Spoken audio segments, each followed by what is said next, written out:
sa bawat isa. Salamat sa Panginoon sa panibagong araw na ipinagkaloob niya sa bawat isa atin. Bago po natin simulan ang ating gawain, tayo po ay manalangin. Sama-sama po tayo manalangin. Panginoon, maraming salamat Lord God sa umagang ito. Salamat Panginoon sa patuloy na pangunguna mo sa bawat isa amin. Aming Diyos, kami nagpapasalamat Lord God sa panibagong araw na pinagkaloob mo sa bawat isa. Tunay nga Panginoon, ikaw ang aming Diyos na tapat at kailanman Panginoon hindi nagbabago sa aming buhay.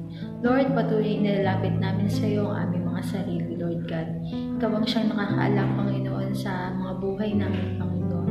Kung may nakikita ka man Panginoon na hindi ka lugod-lugod sa mga puso ng bawat isa amin Panginoon, Lord, patuloy na humihingi kami ng kapatawaran sa iyo Panginoon.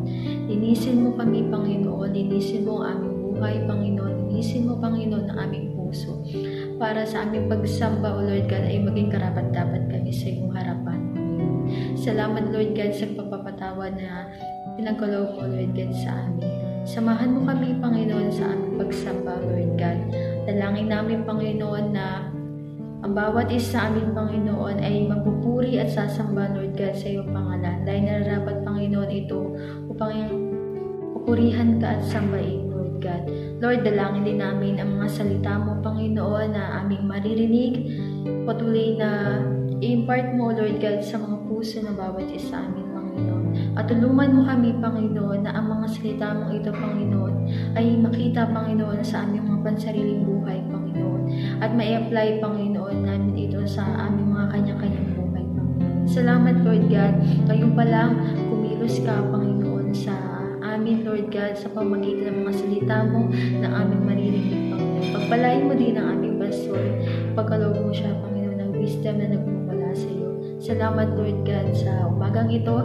Patuloy namin tinatawag sa iyong pangalan at ibinabalik ang pinakamataas na papuri po salamat sa takip pangalan mo Jesus. Amen. Mga kapatid, sama-sama po tayo magpuri at sumamba para sa ating Panginoon.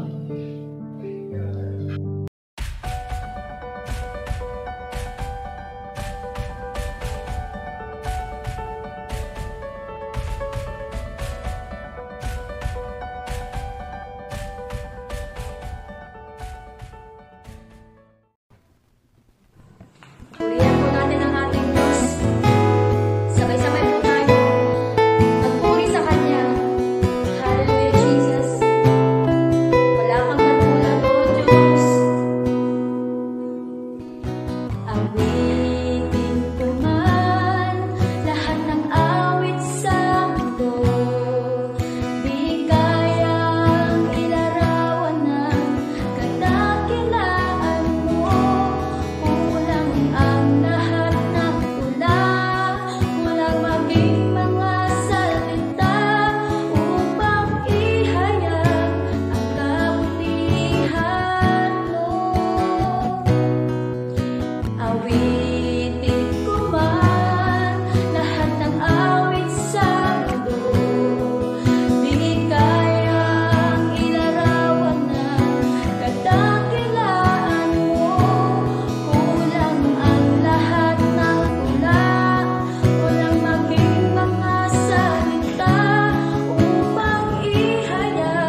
Sa mapagpalang umaga po sa lahat, purihin po ang Diyos sa araw na ito, sa pribileyo na tayo po ay makasamba sa ating Diyos.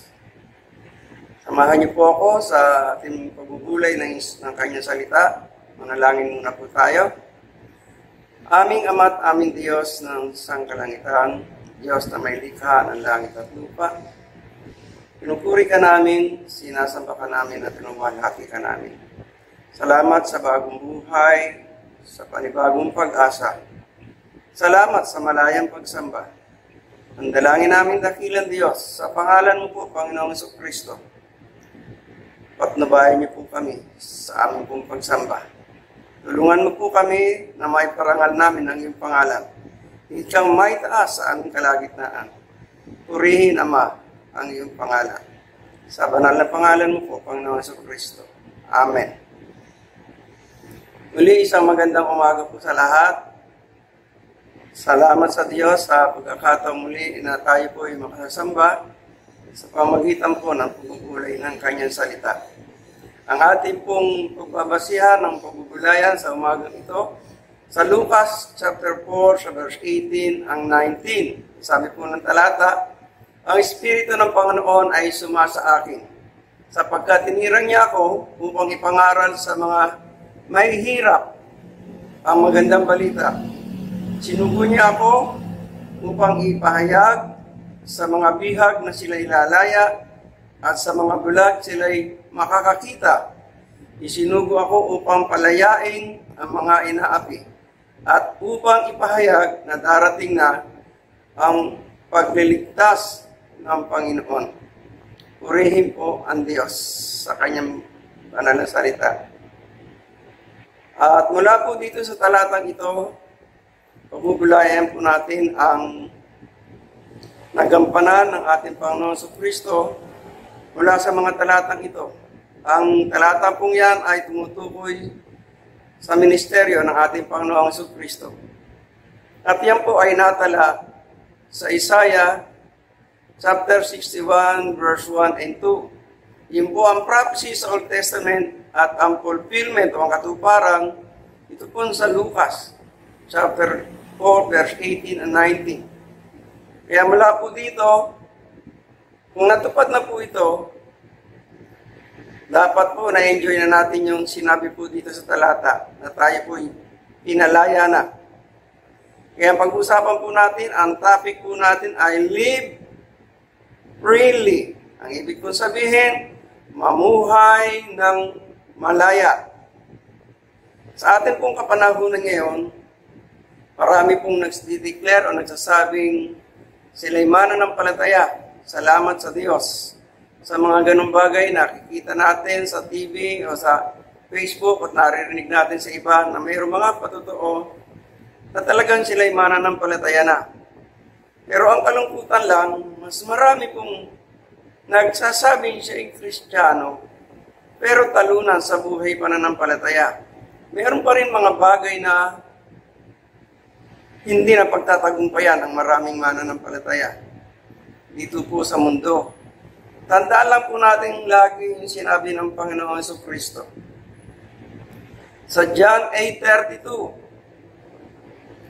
sabi po ng Biblia, makikilala ninyo ang katotohanan at ang katotohanan ang magpapalaya sa inyo. Ang Panginoong Jesucristo po ang nagsabi, ako ang buhay, ang katotohanan. Yan po sa 14:6 ng Juan. At napakaganda kung babalikan po natin yung pasimula nang tayo nagsabi ng tayo po ay mananampalataya. Ginamit ko po yung salitang freely na ang meaning po nito, not under control of another. Hindi tayo dapat kontrolado ng mga bagay sa mundong ito. Ang masakit po nito, meron po mga tao naging aktibo sa simbahan o sa Panginoon, isang buwan, 2 buwan, pagdating ng 1 taon, mababalita mo balik sa dating buhay. Dahil merong mga umiiral na hindi pa nagtatagumpay sa buhay niya at yun ang nakadaig sa kanya. Pero lagi din natin tatandaan yung sinabi ng Apostol Pedro. Unang Pedro, chapter 2, verse 24. Sa kanyang pagkamatay sa krus, kinasan niya ang bigat ng ating kasalanan upang tayo'y mamatay na sa kasalanan at mamuhay ayon sa kalooban ng Diyos. Kayo pinagaling na sa pamagitan ng kanyang mga sugat. Ito po ay napakaganda na ipinaunawa sa atin lahat. Nung tinanggap natin ang ating Panginoon sa Kristo sa ating buhay, ang ating Diyos, sinabi natin, Panginoon, ikaw talaga ang aking Diyos. Kung pinahayag natin ng totoo ito sa buhay natin, ang sabi po ng Biblia, namatay na tayo sa kasalanan. Ibig sabihin, wala ng pwersa, wala ng kapangyarihan ng kasalanan sa buhay natin. Pero ang nakalulungkot, mas nakakarami ay alipin pa rin o nadadaig pa rin, nagiging talunan pa rin ng ilang bahagi na kasalanan sa kanyang buhay. O lahat ng tao ay nagkakasala na hindi sinasadya. Iba po yun kaysa dun sa gumagawa. Yung gumagawa, alam niya yun. Kaya ito po ang pag-uusapan natin, paano tayo mamumuhay ng malaya sa harap ng Diyos at sa lipunang ating ginagalawan sa ating kapaligiran. Ulitin ko po ang chapter 4, verse 18 po ng Lucas ay fulfillment ng prophecy sa Isaiah chapter 61, verse 1 and 2. Katuparan po ng hula sa Isaiah at ang gumanap po dito ang ating Panginoon Jesucristo. So, kung tayo po'y nananampalataya sa Panginoon Jesucristo, bahagi tayo sa tagumpay ng Panginoon Jesucristo. Dapat namumuhay tayo ng malaya. Simulan po natin, ang unang pag-usapan po natin, para makita po natin, baka sa ganitong paranak, makita natin na alipin pa ako nito, dapat isuko ko na sa Diyos. Una, don't live sins of habit. Ulitin ko po, don't live sins of habit. Huwag tayong mamuhay sa kasalanan na sabihin natin ginagawa natin, alam ng kasalanan, nagpapatuloy pa rin. Nagiging habit ng buhay natin, ginagawa natin kahit alam natin ito'y kasalanan. Pero ang liwanag po ng sinabi ng Panginoong Jesucristo, diyan po sa Lucas 4:18, ang Espiritu ng Panginoon ay sumasakin sapagkat tinirang niya akong pang ipangaral sa mga mahihirap ang magandang balita. Isinugo ako upang ipahayag sa mga bihag na sila ilalaya. Kung sumang-ayon tayo sa Panginoon Jesucristo, hindi ka lalaya, malaya ka na talaga. Ibig sabihin, meron kang kapasidad, may kakayanan ka, tanggihan yung mali. Kasi nagtagumpay ng Panginoon Jesucristo sa krus. Ang meaning po ng habit, routine of behavior. Yung patuloy ang ginagawa natin, na alam na nating mali, ginagawa pa rin natin. At yan po nakakalungkot sa nangyayari po sa maraming nananampalataya. Pagka naging behavior po natin, naging routine po ang behavior natin na mali, pinapayagan natin magawa natin, ibig sabihin nun, hindi pa tayo nagtatagumpay doon. Sa buhay na yon. Ibig sabihin, binibigyan natin ng katwiran yung mali sa buhay natin. Meron po ang compromise sa mali. Ang tawag nga po dyan ay pagkilos ng pagsuway sa Diyos. Yung habit na yan ay pagkilos ng pagsuway sa Diyos. Yung disobedience to God. Maraming mananampalatayang ganyan, nagsasabing Kristiyano. Napakalawak po ng mga, sabi natin, habitual sin na nagaganap dito sa lupa. Kasi ninyo po yung sinabi ng Panginoon Jesucristo sa Marcos chapter 7 verse 9. Simple po yung sinabi ng Panginoon Jesucristo. Sinabi pa ni Jesus, ang gagaling ninyo para lang masunod ang inyong mga tradisyon. Pinawawalang bisa ninyo ang utos ng Diyos. Alin ba mataas yung tradisyon? Utos ng Diyos. Hindi naman sinabing alisin yung tradisyon Meron tradisyon talaga na ire-respeto mo talaga, gagawin mo Pero dapat una ang pagsunod sa Diyos. O marami tayong tradisyon na pwede pag-usapan. Ang araw, ang mga bata, makakita lang matanda, andun yung paggala. Kultura ng Pilipino yan yung pagmamano, kahit hindi ka mag-anak, basta't matanda. Pero nawala. Di ba mabuti yun? Pero sa isang banda, kung ginagawa lang yun dahil tradisyon, wala rin kwenta. Dapat may love ang lahat ng ginagawa natin. At yan ay isang maganda makita ho natin. Dapat, mamuhay tayo talagang malaya na hindi na alipin ang mga habitual. Yung pagmamano, habitual lang yun Pero sana hindi. Kasi sa bansang Pilipinas, ang mga kababayan natin sa Bisaya, hindi po sila sanay magmano. Dito lang po sa Tagalog yan. Kaya nagugulat yung iba, hindi naman nila tradisyon yan Pero nangyayari, mas mataas yung tradisyon kesa sa utos ng Diyos. At yan po ang dinala ng Panginoong Jesucristo sa pagtubos niya sa krus sa atin.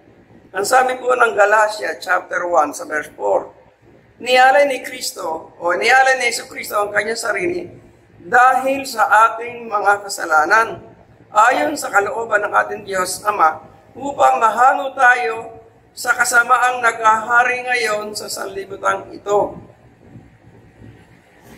Ano ba yung habitual ngayon na nakakatulong sa atin o naaalipin ang marami kahit Kristiyano? Marami pong nakakaalam yan. Magbibigay po tayo ng halimbawa sa Biblia. Ang sabi po sa Santiago 4:17, ang nakakaalam na dapat niyang gawin ang mabuti, ngunit hindi iyon ginagawa ay nagkakasala. Nakakatawa, Ang habitual po ng maraming tao ngayon, hindi lang kabataan, lahat ang husay maglaro ng game ng, sabihin natin sa FB, maraming game dyan Sa habit, hindi niya napapansin, alipin na siya ng mga barilan sa FB, yung game na habit lang pero hindi niya napapansin na agaw na yung attention niya sa Diyos, napupunta na dun sa game. Habitual yan. Naagaw niyan ang relasyon natin sa Diyos. Dapat maging aware tayo bilang Kristiyano. Hindi lamang yung game na yan sa Facebook yung basketball o iba pang klaseng gawain sa mundo, inaagaw niyan ang relasyon natin sa Diyos. Tandaan po natin, malaya ka na kung ikaw ay nagsabing Kristiyano. Ipapamuhay mo lang, malaya ka na. Hindi ka na alipin ng kasalanan. Ulitin ko yung sinabi ng Santiago, ang nakakaalam na dapat niyang gawin. Ang mabuti, ngunit hindi iyong ginagawa, nagkakasala. At nakakalungkot po, yan po ang nangyayari sa kapaligiran. Nagpapahayag ng pananampalataya. Yan po ang una. Pangalawa, don't live the guilt path of life. Ulitin ko po. Don't live the guilt path of life. Huwag na nating isabuhay pa yung mga nakaraang pagkukulang natin sa buhay. Kasama ng tinubos ni Kristo yan ay sinama sa krus ng Kalbaryo. Kalimutan mo na yung mga nakaraang pagkakasala sa buhay. Babalikan po uli natin yung atong Lucas 4:18. Sabi niya dito, isinugo ako upang palayain ang mga inaapi. Isinugo ako upang ipahayag na mga bihag sila'y lalaya. Ibig sabihin, kung adik ka dyan sa paglalaro ng cellphone, pwede kang lumaya dyan. Kung adik ka sa basketball, pwede kang palayain dyan. Hindi masamang manood ng basketball, pero kung ipinagpapalit mo na ang Diyos dyan, addiction yan. Pag pinagpapalit mo na yung ibang bagay na tama na dapat unahin, malaking problema yan. At naniniwala po ako, binayaran na ng Panginoon Kristo yan sa krus ng Kalbaryo. Ang sabi po sa Isaiah 43 verse 25, gayunpaman, ako ang Diyos na nagpatawad sa inyong mga kasalanan. Hindi ko naaalalahanin pa ang inyong mga kasalanan.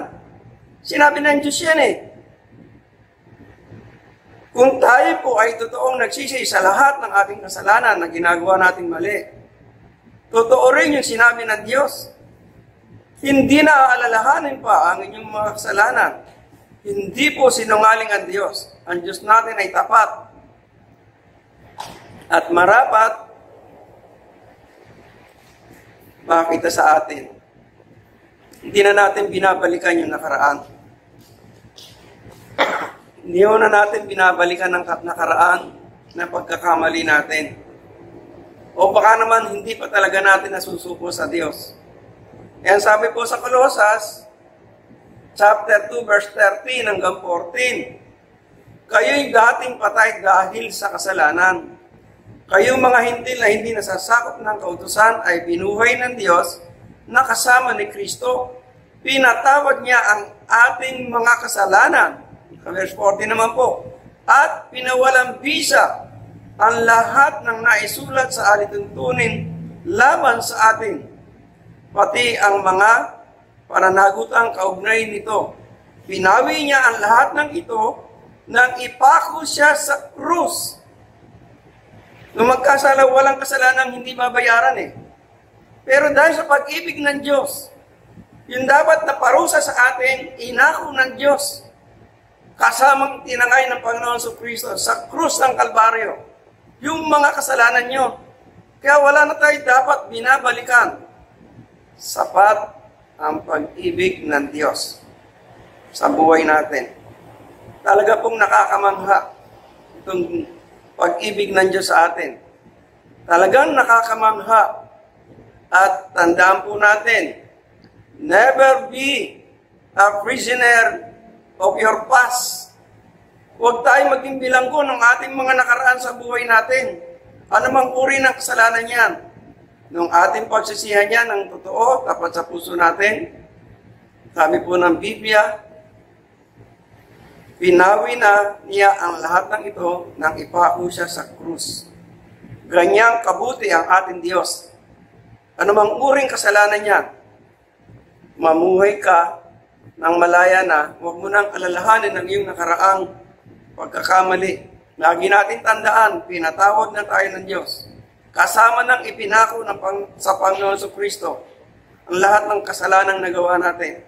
Ang sabi nga po sa 2 Corintios 5:19, ang ibig kong sabihin, sa pamagitan ni Kristo, ang mga tayo biniling ng Diyos na kaibigan, nilimot niya na ang kanilang mga kasalanan at kami naman ang inatasan niya, ipamalita ito. Ibig sabihin, dapat talagang malaman ng lahat ng Kristiyano, lahat ng mananampalataya, yung mga nakaraan natin tapos na yun sa Diyos. Hindi po sinungaling ang ating Diyos. Siya ay Diyos ng katapatan. Ang pangatlo po, don't live in a spirit of legalism. Kakagulat, ano? Huwag mabuhay doon sa espiritu ng legalism sa buhay ng tao. Pag sinabi pong legalism, conformity. Ibig sabihin po yung batas, yung puro utos. Do this, do that, don't do that. Hindi natin napapansin, hindi na natin nagagawa ang kalooban ng Diyos dahil doon sa pagiging legalistic ng isang tao. Ang meaning po nitong itong salitang ito ay pagsang-ayon doon sa mga sinasabing nakagis na natin, mga sinusulat natin at naunawaan natin pero hindi naman ayon sa prinsipyo ng Diyos. Legalism contribute crisis in life. Tandaan po natin yan. Legalism contributed crisis in life. Kaya nga, ang ating Panginoon Kristo, nagkatawan tao, Alam ng Panginoon Diyos na hindi natin kayang tuparin ang 10 utos. Kaya siya ang gumanap nito para sa atin. Makakaya na natin gawin ito dahil pinawi ng lahat yan ng Panginoon sa Kristo. Pag binasa po natin yung Matthew 5:17. Kaya bilang magkakapatid, bilang mananampalataya, ang legalism po is all about ceremonial and old practices na labag sa prinsipyo ng Diyos. Justification is not by law, but by faith in Christ alone. Masyado pong napako tayo dun sa pagiging legalistic ang pagiging legalism ng buhay ng tao Kaya bilang mananampalataya, tignan natin ang buhay ni Apostol Pablo. Sabi ni Pablo po sa Filipos chapter 3 verse 6 at 7. Dahil sa masugid kong pagsunod sa kautusan, inusig ko ang iglesia. Kaya't kung ang pagiging matuwid ayon sa kautusan, wala rin may susumbat sa akin. Ngunit dahil kay Kristo, ang mga bagay na pinahalagahan ko noon ay itinuring kong walang kabuluhan ngayon. Ito po si Pablo na masyadong ang binibigyan pasin yung batas. Pero yung pag-ibig, wala. Siya nga tiga-usig sa mga unang Kristiyano Pero alam nilang bawal pumatay sa mga legalistic. O dahil sabi natin sa batas, sa Bible. Pero bakit si Pablo naging pangunahing persecutor ng iglesia? Kasi nga, yung pagiging legalistic, nandun po sa kanya. Pero pinakikita ni Pablo, nung nandun pa siya, at hindi siya, panatiko siya. Pero nakakatawa, itinuring kong walang kabuluhan lahat yun, sabi niya. At yan ang isang mahalaga na makita natin. At ang sabi po dito,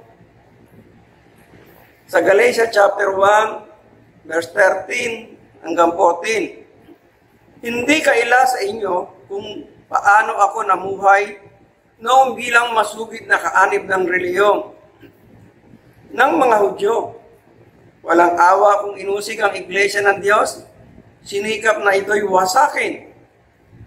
Sa reliyong iyon, ako'y naging masugid ng higit pa sa maraming Hudyong kasing edad ko dahil ako'y panatiko sa kaugalian ng aming mga ninuno.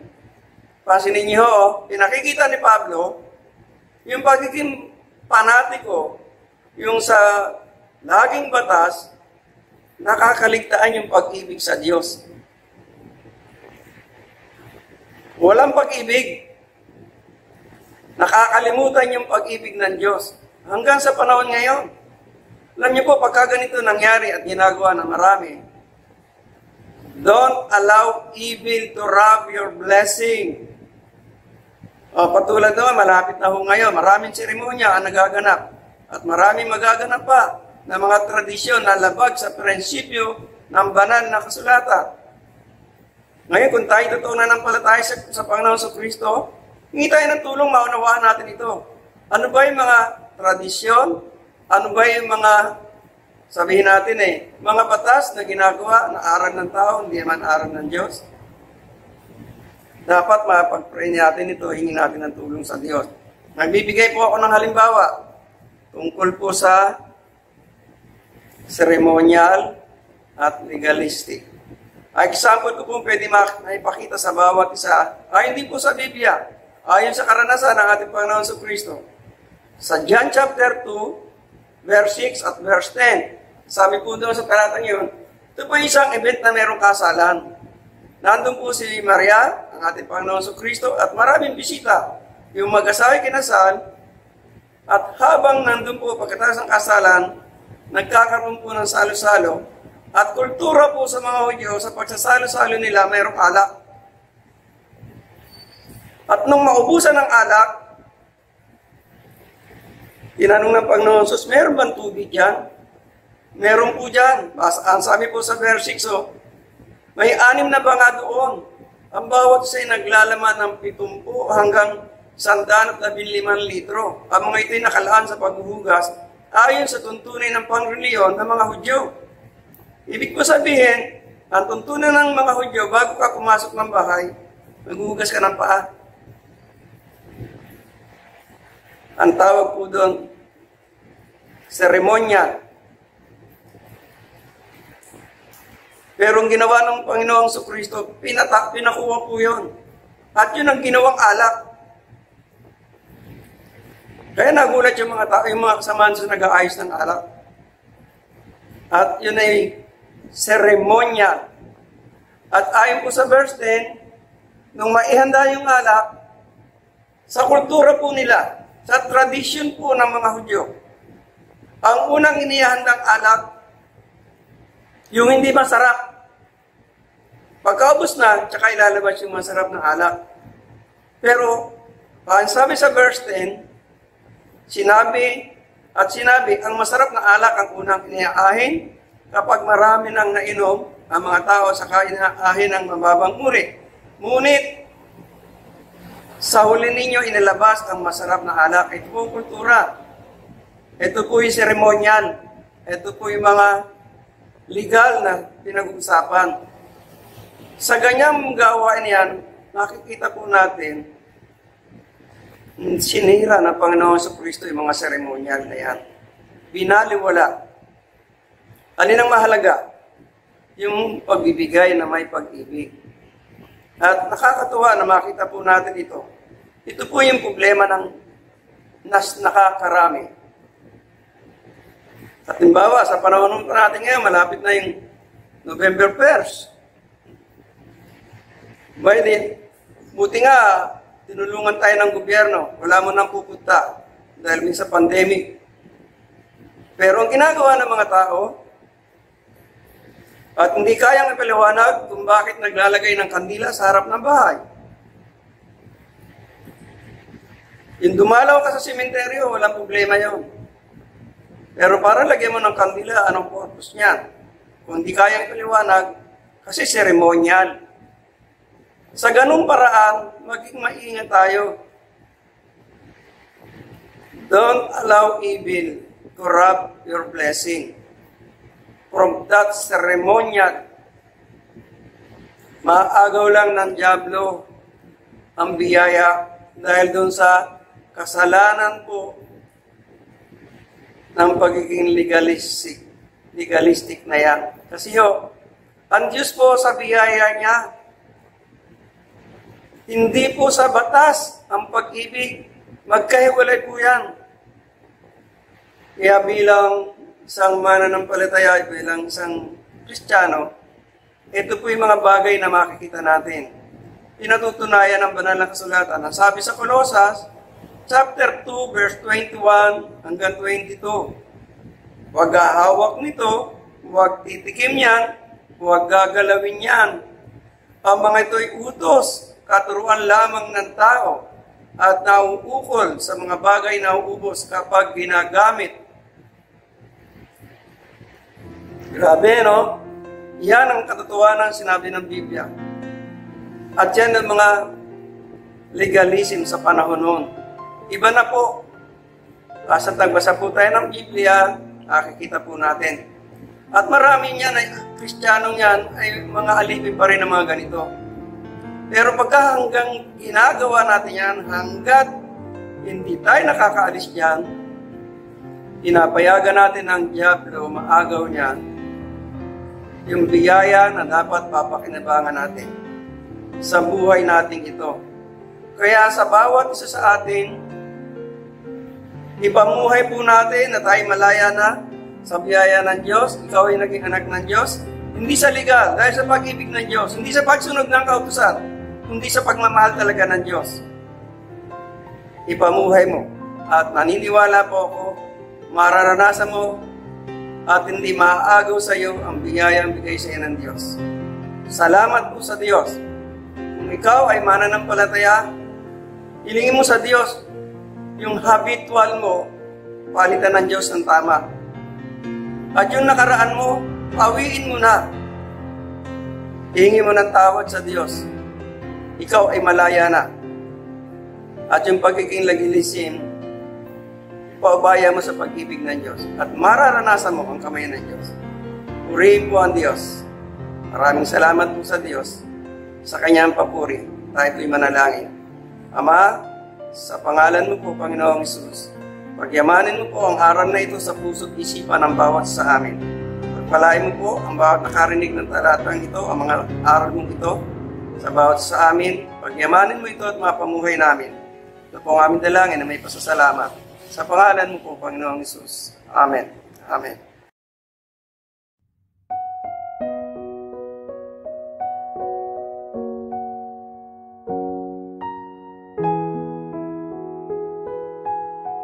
Magandang umaga po. Ngayon pong araw na ito ay nasa panahon po tayo ng pagkakaloob.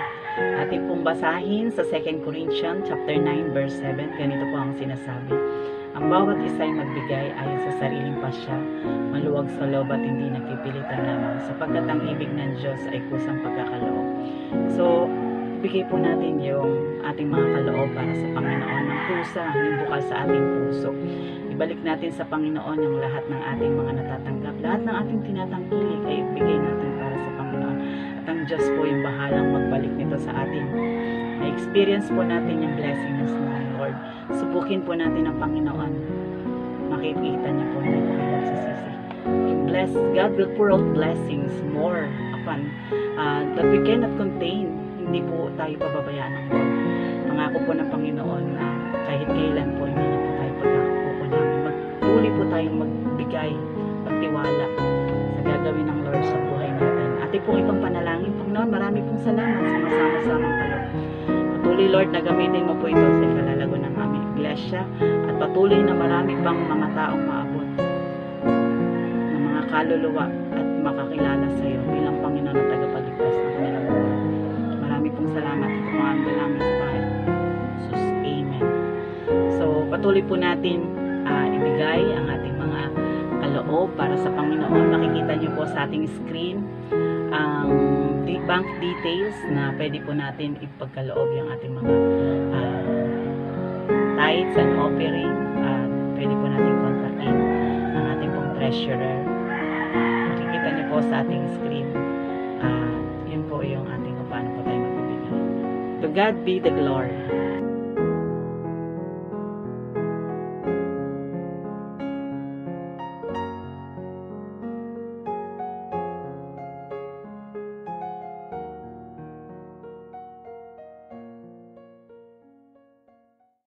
Umaga po sa bawat isa. Ngayon naman po ay nasa panahon tayo ng ating panalangin. Inaanyayahan ko po ang bawat isa na manalangin. Yung po natin ang ating mga ulo at tayo po ay manalangin. Aming Diyos na makapangyarihan sa lahat, salamat Panginoon sapagkat nakarinig kami Lord ng iyong salita. Tunay Lord na ang iyong mga salita Panginoon, ito'y magpapabago Panginoon, ito'y magpapalaya sa amin Panginoon. Panginoon, ang aming mga narinig ay hindi lang namin marinig, Panginoon. Subalit ito'y aming ay sagawa, Panginoon, sa Panginoon. Salamat, Panginoon, na patuloy mo kami, Lord, na samahan, patuloy mo kami na tulungan, at patuloy mo, Lord, na ikaw ang maghari, Panginoon, sa aming mga buhay. Panginoon, ang dalangin ko po sa bawat isa, Lord, sa mga nakarinig ng iyong mga salita, ay patuloy mo, Lord, na tulungan ng bawat isa, Lord. Baguhin mo ang kanilang buhay. At nawa, Panginoon, na ito'y maging daan upang maibahagi ang iyong salita sa bawat isa. Salamat, Panginoon. Pagpalain mo, Panginoon, ang aming gawain ito, Lord. At sa mga nakarinig, Panginoon, nawa, Panginoon, ay pagpalain mo sila. Salamat po muli. Ito po ang aming dalangin sa aming Panginoon ni Jesus. Amen. Maraming salamat po. Muli, inaanyayahan po namin na kayo'y aming makasama sa susunod